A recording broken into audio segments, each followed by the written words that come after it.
চায়ের আসল স্বাদ শুধু MDHT+ থেকেই আসবে। মাথায় দেখো লবঙ্গ এলাচ দিয়ে ভরপুর MDH+T+ মশলা। MDH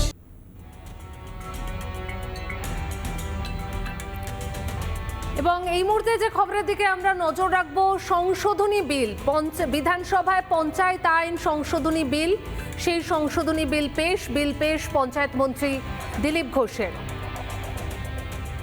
এই খবরের দিকে আমাদের নজর থাকবে। তবে এরই পাশাপাশি আমরা এই মুহূর্তে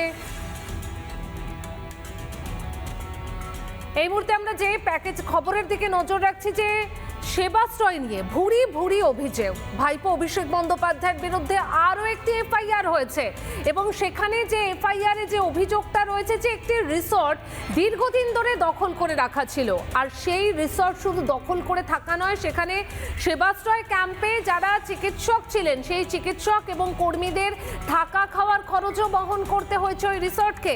অর্থাৎ সেবাশ্রয় নিয়ে একের পর এক অভিযোগ।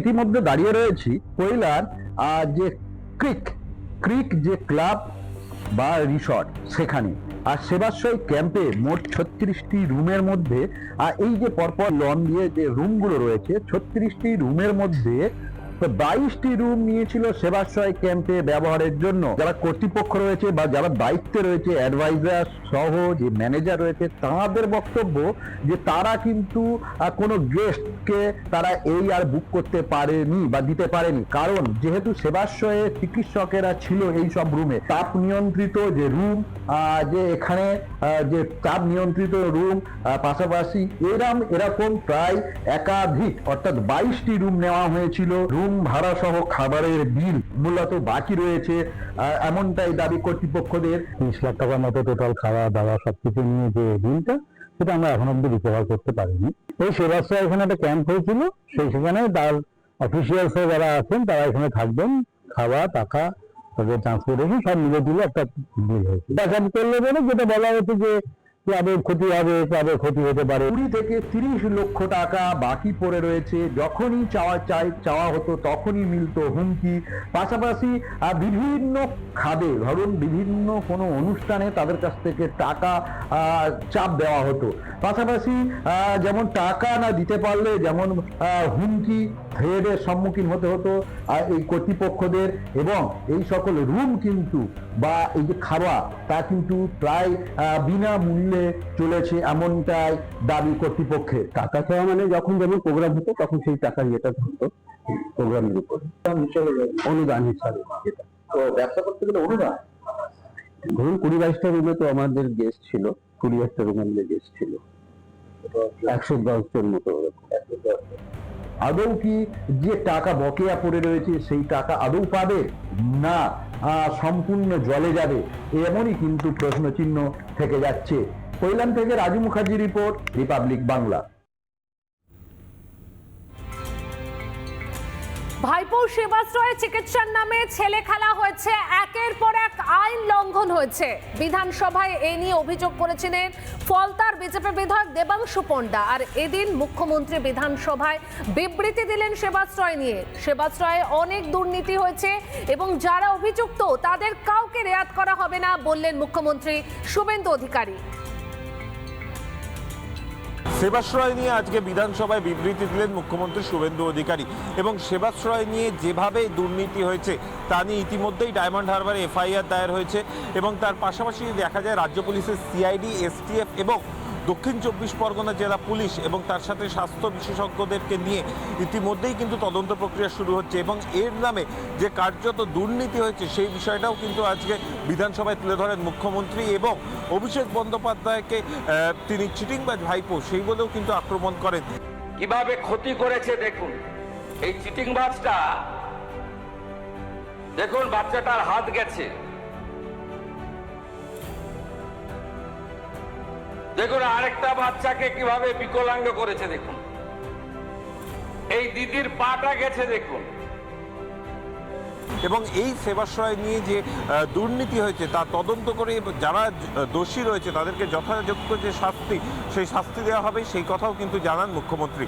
মানুষের জীবন নিয়ে যারা ক্ষতি করেছেন এবং এই ক্যাম্পে যারা ক্ষতিগ্রস্ত হয়েছেন তাদের প্রত্যেকটি অভিযোগকে এফআইআর হিসেবে ট্রিট করা হয়েছে এবং আপনারা নিশ্চিন্ত থাকুন, এত বড় জঘন্য অপরাধ এই পশ্চিমবঙ্গে এই মেডিকেল ক্যাম্প নিয়ে ভাইপো করেছে, তার সাকরেতরা করেছে, তাদের একজনকেও ছাড়ার কোনো সিন নেই। সময় কথা বলবে, টাইম উইল স্পিক। ক্যামেরায় রবীন্দ্র শর্মার সঙ্গে অর্ণব মজুমদারের রিপোর্ট, রিপাবলিক বাংলা, কলকাতা। এবার কোলাঘাটের দিকে নজর রাখবো, কারণ জমিকে কেন্দ্র করে দাদাকে মারধর ভাইয়ের। আর এই ঘটনার পর বৃদ্ধ দম্পতি তারা থানার দ্বারস্থ হয়েছিলেন, কিন্তু কোনো রকম অভিযোগ নেওয়া হয়নি, এফআইআরও নেওয়া হয়নি, কারণ ভাই হচ্ছে তৃণমূল নেতার ঘনিষ্ঠ। তবে রাজ্যে পালাবদল হয়েছে, তাই এবার সুবিচারের আশা করছেন ওই বৃদ্ধ দম্পতি। আমরা এই মুহূর্তে দাঁড়িয়ে রয়েছি পূর্ব মেদিনীপুর জেলার ভোগপুরের অন্তর্গত কিশোর চক এলাকার সাঁতরা বাড়িতে। আর আমার সাথে রয়েছেন এক অসতিপর দম্পতি, একজনের বয়স 87 বছর এবং অন্যজনের বয়স 70 বছর।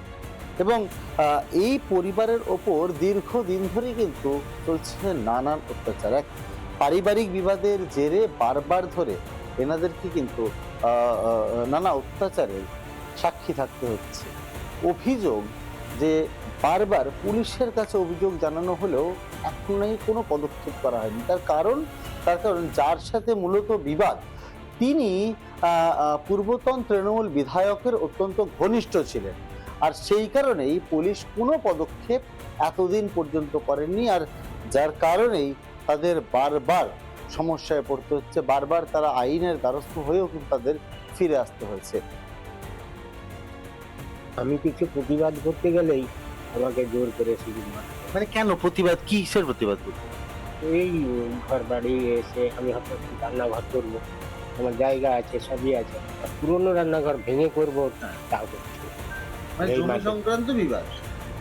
জমি বলতে জোর করে সব দখল, কেউ কিছু আমার করতে পারবে না। বিপ্লব রায় আমার হাতের মধ্যে সবসময় থ্রেটেনিং দেয়, তুই কিছুই করতে পারবি না, থানা আমার হাতে, বিপ্লব রায় চৌধুরী আমার হাতে। এখন ছেলে বলতেছে, মা আমি তো অনলাইন খুলে দেখলাম তোমাদের নামে কেস হয়ে গেছে, আমার 2 ছেলের নামে, বৌমার নামে, আমার নামে, ওর নামে। ছেলেরা এখানে থাকেই না? না, ওনারা আমার কেসে নেননি, ওনারা কিছু করেননি। আমি চাই সিআইডি তদন্ত, কারণ এখানে কেউ তো ওর ভয়ে মুখ খুলবেনি। বিপ্লব রায়চৌধুরী তৃণমূল বিধায়ক, তার ঘনিষ্ঠ থাকার কারণেই অভিযুক্তদের বিরুদ্ধে কোনো ব্যবস্থা নেওয়ার সাহস দেখাননি পূর্বতন সরকারের পুলিশ। থানায় জিজ্ঞেস করুন তো, অথচ তার থানার লোক বলছে যে ওই ছেলেকে আর ওই মেয়েকে বলছে তোরা কোথায় থাকবি, তোদেরকে টেনে এলে এসে যদি না জেলে ভরতে পারি। পুলিশই বলছে মিথ্যা কথা সবসময় এসপির কাছে, আর প্রচুর টাকা দিয়ে ওইরকম করতেছে। এক গবেষকের পরিবারের সাথে এমন অন্যায় হয় কি করে? ভোগপুর থেকে ক্যামেরা পার্সন ওয়ারিশের সাথে সুদীপ্ত, রিপাবলিক বাংলা। কোচবিহার পুরসভা, সেখানে ভাঙন শুরু হয়েছে। পুরপ্রধান, উপপ্রধান থেকে শুরু করে একের পর এক তৃণমূল কাউন্সিলর তারা পদত্যাগ করছেন। আর এর ফলে কোচবিহার পুরসভাতে সেখানকার শহরবাসী ন্যূনতম পরিষেবাটুকুও পাচ্ছেন না। তারা দাবি করছেন যে দ্রুত প্রশাসক বসানো হোক কোচবিহার পুরসভাতে। কোচবিহার পৌরসভায় শুরু হয়েছে ভাঙন, একের পর এক পদত্যাগ। প্রথমে চেয়ারম্যান, তারপরে ভাইস চেয়ারম্যান, আর এবার তৃণমূলের কাউন্সিলররা পদত্যাগ করতে শুরু করেছেন। আর ঠিক এই জায়গাতেই সমস্যায় পড়েছে শহরবাসী। গত সোমবার তৃণমূলের কাউন্সিলররা চেয়ারম্যানের বিরুদ্ধে অনাস্থা প্রস্তাব আনেন।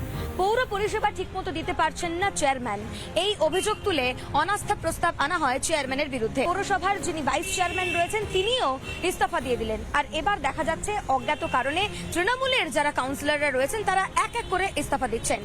আর শহরবাসী যারা রয়েছেন তারা অভিযোগ করছেন যে এইভাবে যদি একের পর এক ইস্তফা হয় তাহলে পৌর পরিষেবা ব্যাহত হচ্ছে। যারা এলাকার মানুষজন রয়েছেন তারা পৌরসভায় যখন যাচ্ছেন ন্যূনতম সার্টিফিকেটের কাজও তাদের হচ্ছে না। অন্যান্য যে পৌর পরিষেবা সেখান থেকেও বঞ্চিত হচ্ছেন এলাকার মানুষজন। পৌরসভায় যদি পৌরপতি না থাকেন তাহলে রাস্তাঘাটের অবস্থা, বিশেষ করে কুচবিহারবাসীর যে সমস্যা, সেই সমস্যাগুলোর সমাধান আমরা আদৌ পাচ্ছি না। সাধারণ মানুষ আজকে কোথায় যাবেন? যে সামগ্রিক সমস্যা সেটা হচ্ছে এখন রাজ্য সরকারকে দেখা উচিত বলে আমি মনে করি।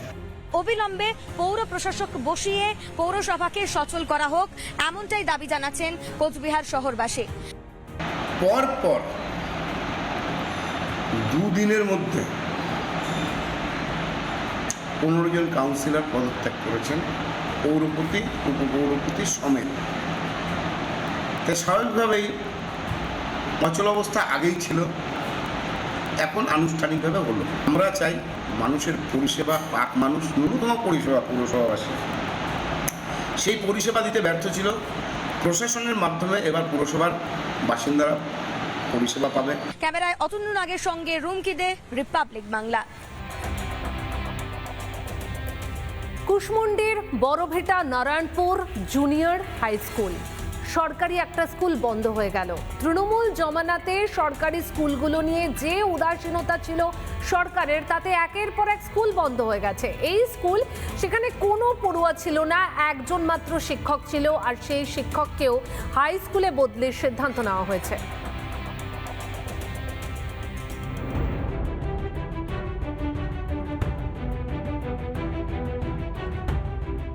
রাজ্যে তৃণমূল সরকারের আমলে একের পর এক স্কুল বন্ধ হতে দেখা গিয়েছে। এবারে নাম জুড়ল দক্ষিণ দিনাজপুর জেলার কুশমন্ডি ব্লকের কালিকামোড়া গ্রাম পঞ্চায়েতের Barabhita Narayanpur junior high school. সেই স্কুল বন্ধ হয়ে গেল। যেটা জানা গেছে, ওই স্কুলে একজন মাত্র শিক্ষক ছিল 2-1 বছর ধরে। ছাত্রছাত্রীর সংখ্যা সেটাও যে করোনা সময়কাল, তারপর থেকে সেটা কমতে কমতে একবারে শূন্য হয়ে যায়। ফলে একজন শিক্ষক, তাকে অন্য স্কুলে ট্রান্সফার করে দেওয়া হয় এবং ওই স্কুলকে পুরোপুরিভাবে বন্ধ করে দেওয়া হয়। টিচার না থাকলে কীভাবে লেখাপড়া হবে? ছাত্র প্রথমেই ছিল, প্রথমে ভালো ছাত্র ছিল, প্রথম যখন চালু হয় ছাত্র ছিল, 2টা টিচারও ছিল। বর্তমান তো বন্ধ, ছাত্র নাই, টিচারও নাই। কি আর বলবো, দেখতেই তো পারছেন তো বন্ধ আছে। আর বাউন্ডারি তো ঘেরা নাই, ঘেরা না থাকলে যা হয়। লকডাউনের পর ছাত্র সংখ্যাটা কমে গেল, শিক্ষক একা, পড়ার মানও কমে গেল, আস্তে আস্তে ছাত্র কমতে শুরু হয়। কিন্তু গতবার একেবারে 4 জন হয়ে যায়, এবার 0। আর 24 সালে ফের 7 জন ছিল। বিজেপি বিধায়ক তাপস চন্দ্র রায় তিনি বলছেন, তৃণমূল সরকারের আমলেই বেশিরভাগ স্কুল বন্ধ হয়েছে, কারণ তারা যেই নীতি নিয়েছিল সেইভাবে কোনো স্কুলই চলা সম্ভব হবে না। শিক্ষক প্রায় 2 থেকে 2.5 বছর ধরে স্কুলে আসছে না, যার ফলে ফলস্বরূপ যথারীতিভাবে ছাত্রছাত্রীর পরিবারের যে গার্জেন, তারা তাদের ছাত্রছাত্রীদের বের করে নিয়ে অন্য স্কুলে ভর্তি করাচ্ছে এবং যার ফলস্বরূপ জুনিয়র হাই স্কুলটি বন্ধ হয়ে গেছে। আমরা এই বিষয়টির জন্য ধিক্কার জানাই কেন্দ্র সরকারকে, যারা শিক্ষার মানুষকে এমন জায়গায় নিয়ে গিয়েছে। এদিকে বিজেপি নতুন সরকার আসার পরে এই স্কুলগুলো পুনরায় চালু করা যায় কিনা সেদিকে কিন্তু নজর থাকছে। দক্ষিণ দিনাজপুর থেকে রিপন ভৌমিক, রিপাবলিক বাংলা। ধুলাগড় গ্রাম পঞ্চায়েতের প্রধান সুমিত্রা মণ্ডল হাজরা তার বাড়ি ঘেরাও করে বিক্ষোভ দেখালেন স্থানীয়রা। এমনকি তার বাড়ি লক্ষ্য করে ডিমও ছোড়া হয়, রাস্তা অবরোধ করেও বিক্ষোভ দেখাতে থাকে জনতা। কারণটা কি? কারণ হচ্ছে এই পঞ্চায়েত প্রধানের বিরুদ্ধে দুর্নীতি, পয়সার বিনিময়ে চাকরি পাইয়ে দেওয়া সহ একাধিক অভিযোগ রয়েছে। আর এই অভিযোগের প্রেক্ষিতেই সরব হন স্থানীয়রা। হাওড়া ধুলাগড় গ্রাম পঞ্চায়েতের প্রধানের বিরুদ্ধে একাধিক অভিযোগ যে সুমিত্রা হাজরা মণ্ডল, যিনি ধুলাগড় গ্রাম পঞ্চায়েতের প্রধান রয়েছেন, তার বাড়িকে লক্ষ্য করে বিম থেরাপি এবং এলাকা বাসিন্দারা রাস্তা অবরোধ করে বিক্ষোভ দেখায়। কারণ দীর্ঘদিন ধরে এই সুমিত্রা হাজরা মণ্ডল এলাকার মানুষকে কোনো পরিষেবা দেননি এবং পঞ্চায়েতে বসে তারা সমস্ত কিছু এলাকার মানুষের জনসাধারণের টাকা লুট করেছেন এবং তারই ভিত্তিতে আজকে এলাকার মানুষজনেরা পঞ্চায়েতে গিয়ে দেখেন প্রধান আসেননি, উপপ্রধানও আসেননি। তার ফলেতেই এলাকার মানুষ বিশৃঙ্খলার সাথে তারা বাড়িতে চলে যায় এবং বাড়িতে গিয়ে একেবারে একের পর এক ডিম নিক্ষেপ করে এবং সেই রাস্তা অবরোধ করে বিক্ষোভ দেখা থাকে। তৃণমূল সরকার চলে যাওয়ার পরেও ওর উদ্যোগটা কমে না। আগামী দিনে জমিওয়ালাদের থেকে রেজিস্ট্রি না করে, বায়না না করে তার জমিতে মাটি ফেলে ভরাট করে দিচ্ছিল। আমরা প্রতিবাদ করায়, আমাদেরও গালাগালি পাড়ায় এবং শুভেন্দু অধিকারী আমাদের মহাশয়, মাননীয় মুখ্যমন্ত্রী মহাশয়কেও গলা কেটে দেবো এবং কদর্য ভাষায় গালাগালি করে। আমরা অনুরোধ করছি যতক্ষণ না বিপ্লব মণ্ডল, বাবার নাম নন্দলাল মণ্ডল, ওনাকে যতক্ষণ না অ্যারেস্ট করা হয়, প্রশাসন আমরা চাই যে প্রশাসন আসুক, এসে ওনাকে অ্যারেস্ট করুক। যতক্ষণ না অ্যারেস্ট হচ্ছে আমাদের অবস্থা বিক্ষোভ চলছে। এলাকায় সাকরাইল থানার পুলিশ গিয়ে গোটা ঘটনার তদন্ত শুরু করে এবং অবিলম্বে তাদের দাবি ছিল এলাকার বাসিন্দাদের এই সুমিত্রা হাজরা মণ্ডলকে গ্রেপ্তার করতে হবে, নইলে রাস্তা অবরোধ চলবে দীর্ঘক্ষণ ধরে। পুলিশের আশ্বাসে রাস্তা অবরোধ তোলায়। হাওড়া থেকে প্রসেনজিৎ অধিকারী রিপোর্ট, রিপাবলিক বাংলা।